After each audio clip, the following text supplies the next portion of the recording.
I'm just preparing my evening meal, and I've decided to have a white bean mash. So I'm going to open those and drain them in a second. And I've decided to use a teaspoon of olive oil because I think this recipe needs it, because it's so simple, so it needs a flavour. In here I've got some, luckily for me, I found a corner of the garden where the frost hadn't killed my herbs.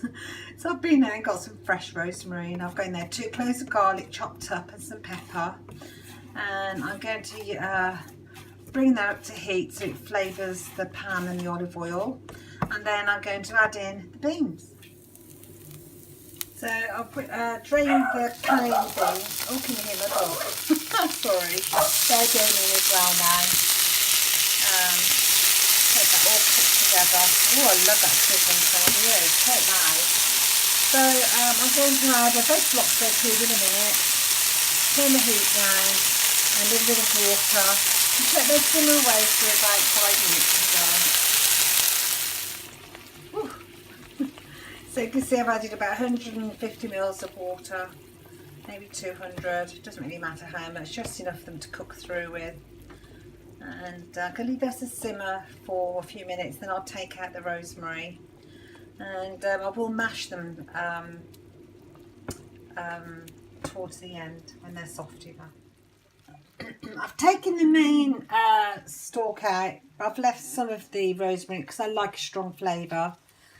And I'm just going to go over it now with a hand masher and get it to the texture I want. And then I'm going to leave it to one side, and that's going to be sort of a potato mash substitute for my chicken evening meal. So I'm going to put the camera down and finish that off. But it's looking very hopeful, and I can't wait to eat it. So there is my scrumptious mash, and I've just topped it with, for decoration, a bit of more rosemary, and I've used a bit of this chili garlic salt that I like on top just to season it. So it's so simple. Lots of lovely flavours going on there. Strong flavours, yes I know, but I like strong flavours. But simple and so quick to prepare in advance. You could make this and pop it in the fridge if you wanted, and have it in a couple of days or the day after, or maybe freeze it. I'm going to enjoy that later. Can't wait.